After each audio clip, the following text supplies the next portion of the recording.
This happened in the fall of 2021 when I was living alone in a rented townhouse in southern Illinois.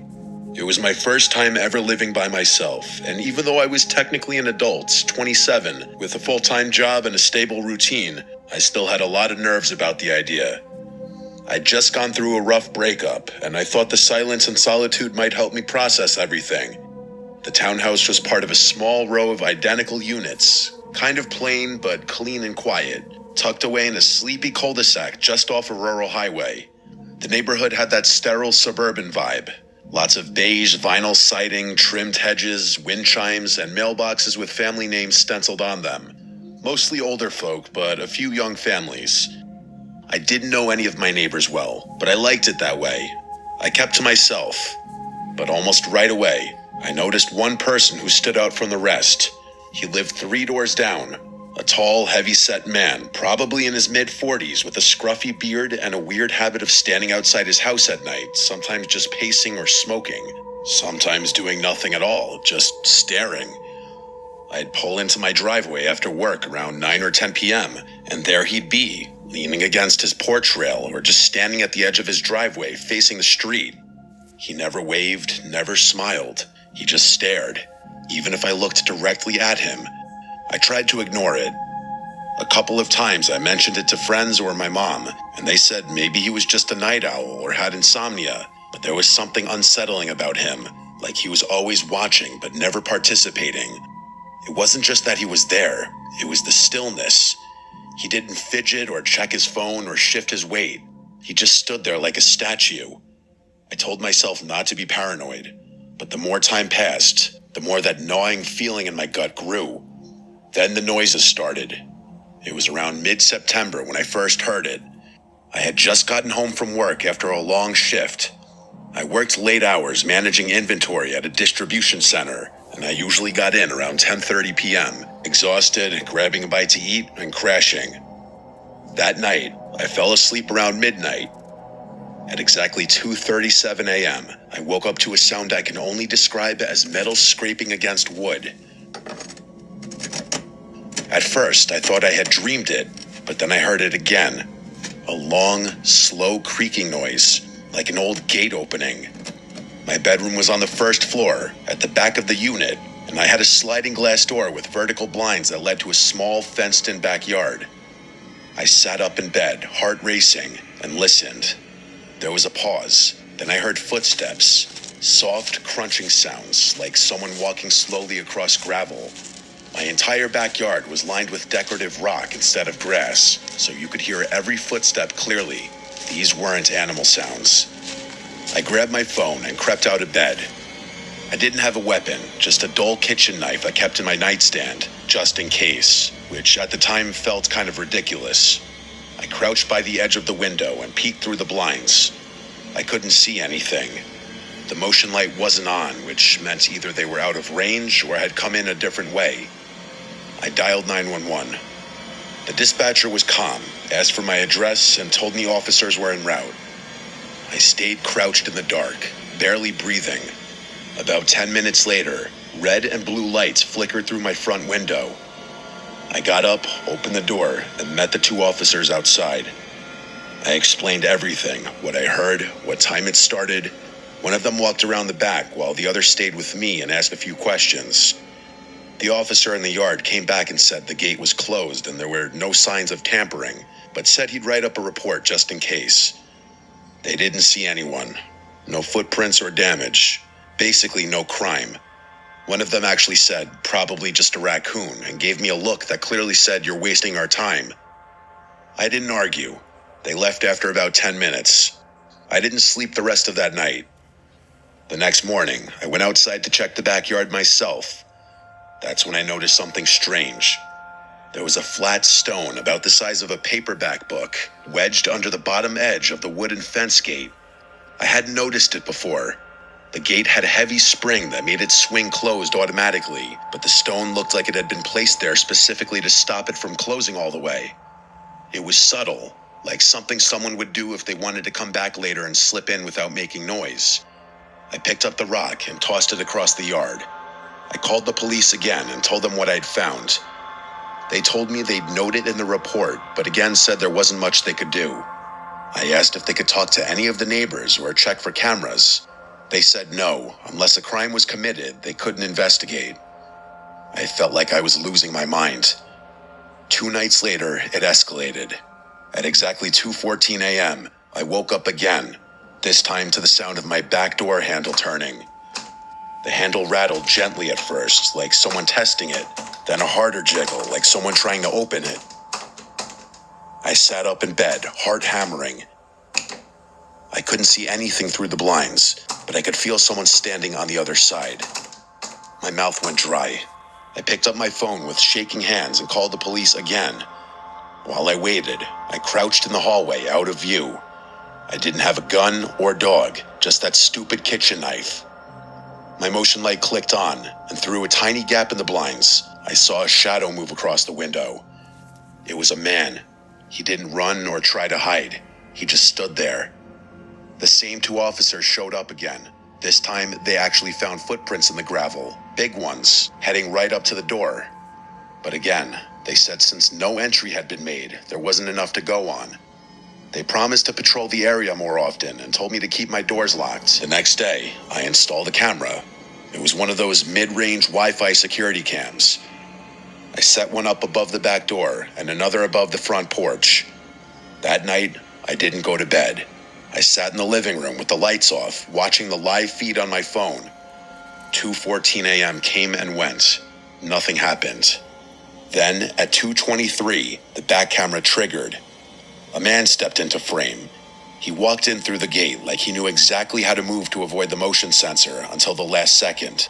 He was tall and broad, wearing a black hoodie with the hood up, jeans, and gloves. He walked up to the door, looked up directly at the camera, and smiled. A slow, stretched-out grin. Then he backed up, still staring, and disappeared into the dark. I called the police again, and they came back, watched the clip, and admitted that yes, it was unsettling. But since he didn't break in, didn't damage property, and didn't appear to be armed, there was still allegedly nothing they could do. They wouldn't even ask the guy down the street to check his doorbell cam. I begged them. They said their hands were tied. That night, I packed a bag and slept at a hotel. When I came back the next day, I found 4 muddy handprints on the glass door. 2 high up and 2 low, like someone had crouched down and just rested their hands there for a while, staring in. I moved out a week later. I broke my lease and forfeited my deposit. I didn't care. I couldn't stay there another night. The final straw was the note I found wedged in my mailbox the day I left. It was handwritten in small cramped letters on lined notebook paper. It said, "The cops leave, but I don't." I filed one last report. The officer I spoke to that time looked genuinely disturbed by the note. He promised they'd do a wellness check on the neighborhood, but it was too late. I never went back. About a month later, I got a message on Facebook from a girl named Kayla. She said she was the new tenant who had moved into the unit after me. Her message said, "Hi, sorry to bother you. I think you used to live here. Did you ever have someone in a black hoodie hanging around the backyard? I keep hearing footsteps at night, and last night, someone knocked on the glass door around 2 a.m. and just stood there." I didn't reply. I didn't want to know what happened next.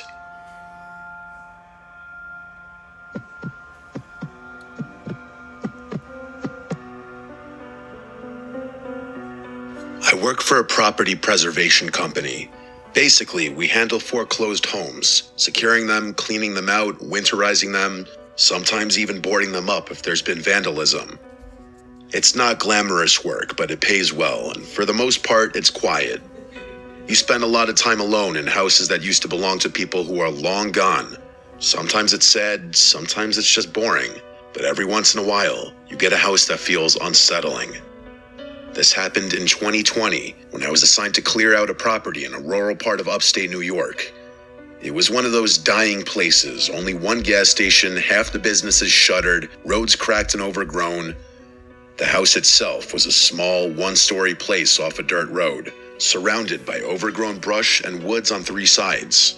No other homes nearby, just trees and silence. According to the file, the house had been foreclosed after the owner, an elderly woman, passed away, and no heirs had stepped forward to claim the estate. The utilities had been shut off for over a year. Our job was to catalog any remaining property, empty it out, and secure it for winter. I drove up on a Monday morning around 9 a.m. with a small box truck and all my gear. From the outside, the house looked intact. Windows closed, door locked, roof fine. Just a lot of weeds and vines climbing up the porch. I had to shove the front door open because it had swollen in the frame, but once inside, everything looked pretty standard. It was dusty, stale air and faded furniture. Then my work phone rang. It startled me because I had no signal out there. I'd already checked and noticed I had no bars, but the phone buzzed anyway. There was no number on the caller ID. It just said unknown caller.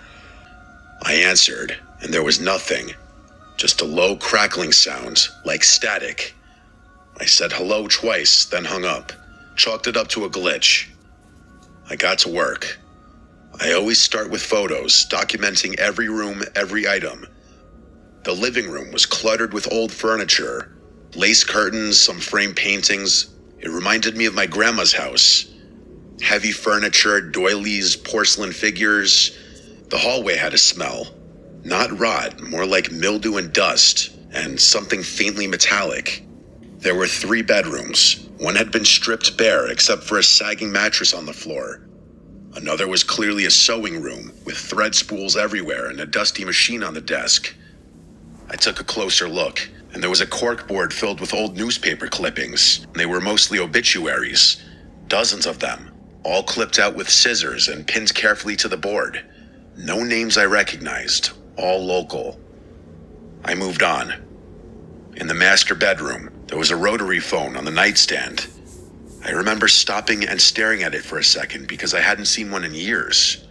It was off-white, yellowed with age, with a long coiled cord. The kind of phone that would never ring again because the line had been cut long ago. I moved on to the bathroom. That's when my phone rang again. It said unknown caller again. This time I hesitated. I picked it up, stepped out into the hallway, and answered. Again, nothing. But this time, after about 5 seconds, I heard a whisper. Very soft, so quiet I could barely make it out. It said, "Don't answer the phone in the bedroom." Then the line went dead. I stood there, frozen, heart pounding. The house was dead silent. I checked the windows, all closed. Nobody was outside, and there was no sign of forced entry. My first thought was that someone had pranked me. It's what anyone would think.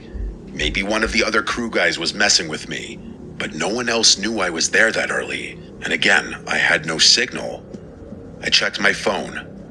1 bar, then nothing. Like it flickered in and out of existence.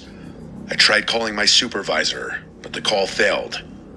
I decided to finish the job quickly. I started boxing up loose items in the living room. Books, figurines, dusty glassware. But the whole time, I felt off, like I was being watched. I kept glancing toward the hallway, half expecting to see someone standing down there. Then the phone rang a 3rd time. But not my phone.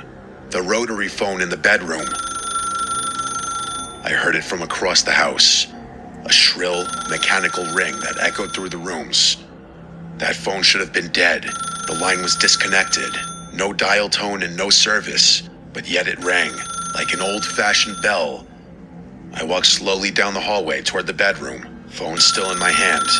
It rang again and again. I stepped into the doorway. The phone sat on the nightstand, the receiver trembling slightly with each ring. There was no chance I was picking up that phone. The rings eventually stopped. I backed out of the room. I wanted to leave, but part of my job was securing the property, and I still had to check the basement. I almost said screw it, but something made me keep going. Maybe it was pride. Maybe I just didn't want to admit how scared I was. The basement door was in the kitchen. I opened it slowly. The stairs creaked as I stepped down, flashlight in hand. I smelled mold and something like rust. There were shelves along the wall, filled with old paint cans and some broken furniture. In the back corner, there was a small table. On it, a cordless phone, a newer model. It was gray plastic and covered in dust, and next to it, a stack of yellowed notebooks. I picked one up and flipped through it. Each page had a name and a date and a short sentence. Lena H., July 3rd, 2019. Rang once, didn't answer. Carl M., September 12th, 2019. Picked up, warned him. It was more like this, dozens of entries. I dropped the notebook, and my heart felt like it completely dropped out of my body as I looked around the basement, fearing I wasn't alone down there and that someone was watching me from any corner in the darkness. I rushed back up the stairs, looking behind me the whole time, heart in my throat. I didn't finish the job. I drove straight back to the office and turned in my report. I didn't tell them everything. I just said the property was unsafe and possibly had squatters or interference. They reassigned the job to another crew. 2 days later, I got a text from one of the other guys, Mark. He'd gone out there that morning to finish the job. I hadn't told him specifically what happened. His message said, "The phone in the bedroom with no service rang while I was in there. What the hell?" I called his work cell phone immediately, and he told me he didn't answer the phone in the house because he was too freaked out. The next day, Mark apparently quit without notice and never returned to work. He's not dead or anything. I admittedly looked him up on Facebook eventually, and he posted stuff since then, but I never spoke to him again. I don't know what else he saw in the house, but it must have been something bad enough for him to want to distance himself from this job. My boss did call the police to report the potential squatters after Mark quit, but they found nobody inside of the house. Everything about that house, from its location to its eerie, dilapidated interior, to the phone calls to my cell phone, and that voice on that line, and that damn house phone ringing. It's like I found myself in a legitimate horror movie. I swear it had to be one of two things: an elaborate sick prank or an equally elaborate trap.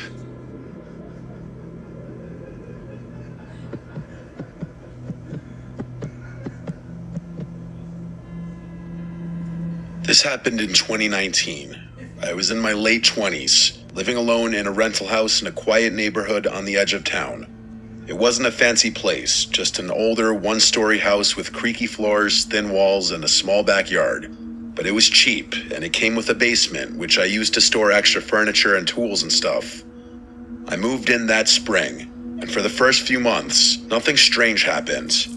The house had its quirks. Some pipes rattled when you turn on the shower, and there was this one kitchen cabinet that always swung open on its own, but nothing unusual for a place that old. The only part I didn't like was the basement. The door was in the hallway next to the bathroom. It was heavy and stuck a little when you opened it, and the light switch for the basement was actually halfway down the stairs, which meant you had to walk down a few steps in total darkness before you could reach it. The first time I went down there, I honestly felt weird. Not scared exactly, but uneasy. The single bulb didn't do much to light the corners, and the whole place smelled like old wood. But I didn't have any reason to be down there for long, so I stored my things, shut the door, and didn't think much of it. That changed around late October. I had just gotten home from work. I'm a night shift security guard, so I usually get home around 3 a.m., and I was heading to the bathroom before bed when I heard something. It sounded like a faint knock, 3 soft taps. It came from behind the basement door. I froze in place. At first, I thought maybe I imagined it. Maybe it was the pipes or the house settling. But as I stood there, holding my breath, I heard it again. 3 distinct knocks. I backed up a few steps and stared at the door, and then I waited. There was just silence now. I remember whispering to myself, "It's just the house," even though I didn't really believe it. I didn't open the door. I went to my bedroom, locked the door, and stayed awake for the next 2 hours, listening. Eventually, I fell asleep with the TV on. The next morning, I checked the basement. I opened the door, went down the stairs, and turned on the light. Everything was exactly the way I left it. No signs of anyone having been down there. No footprints in the dust, no broken windows. I convinced myself it had to be the house shifting or maybe a small animal that got in somehow. I moved on. But a few nights later, it happened again. This time, I was in the bathroom brushing my teeth when I heard the knock. Not 3 taps this time, just 1, but it was loud, and it was close, like someone had used their knuckles hard against the basement door. I opened the bathroom door and looked. The basement door was closed. Nothing moved. The hallway was quiet. I walked over and put my ear against the wood. At first, I heard nothing, but then, very faint, I heard what sounded like breathing. Slow, steady, as if someone was standing on the other side, waiting. I backed away and went to my room, again locking the door. I called my landlord. I told him something strange was going on in the basement, that I thought someone had maybe gotten into the house somehow. He seemed skeptical, but said he'd come by to check it out. When he arrived in the morning, we both went down into the basement together.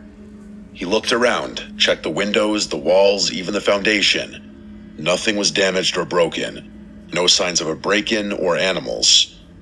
I didn't say anything. I couldn't explain what I was hearing, and I didn't want to sound crazy. For the next week, things were quiet. I started to think that maybe I was just overtired or imagining things. I was working too much after all. But then, one night around 2 a.m., I was sitting on my couch watching TV when I heard the basement door creak. Not a knock or slam, but a creak, like it was slowly swinging open. I sat up straight and turned off the volume. I could hear it, the slow, grinding creak of the hinges moving. I got up and peeked down the hallway, and the basement door was wide open. I hadn't opened it in over a week. I hadn't even touched it. I grabbed a flashlight and slowly walked toward it. I didn't have a weapon, but I had no choice. I had to know what was going on. I stood at the top of the stairs and shined the light down. The basement was pitch black. The bulb wasn't on. I reached around the corner and flicked the switch. Nothing. It was dead. The bulb must have burned out. That's when I heard footsteps coming up the stairs. They weren't rushing, they were slow, but they were 100% footsteps. I backed away. My hands were shaking. I slammed the door shut and held the handle tight. For a moment, I felt the pressure of something on the other side, like it was leaning against the door. Then it stopped. I locked the door and called the police. I told them someone was in my basement. They showed up about 10 minutes later, and 2 officers cleared the house and went down into the basement. I stood in the front yard, waiting, and after what felt like forever, they came back up. They said they didn't find anyone. No signs of forced entry or anyone hiding. Nothing was even disturbed. One of them even tried to laugh it off, asking if I'd been watching scary movies. I knew what I heard. After they left, I didn't go back inside right away. I just stood there, staring at that house. Finally, I went back in, locked every door and window, and stayed up until the sun came up. That morning, I bought a padlock and installed it on the basement door. I didn't care if it was allowed or not. I needed it. For the next month, the basement stayed quiet. No sounds or knocks or anything. I almost let myself relax. Then one night, I got home from work and noticed the basement door was open. Not just unlocked, the padlock was lying on the floor, broken. The door itself was slightly ajar. I hadn't touched that door in weeks. I stood there staring at it, and for the first time, I realized something. Every time this had happened, every noise and every knock, it had always happened at night when I was alone. I did not go down. I couldn't. I packed a bag, left the house, and stayed at a friend's place for a few days. When I came back, I literally nailed the basement door shut. I even wedged a chair against the door. I didn't care if the landlord got mad. I just couldn't look at that door anymore. A few nights later, around 3 a.m., I was laying in bed when I heard a sound that I still can't explain. It was a voice. It wasn't loud.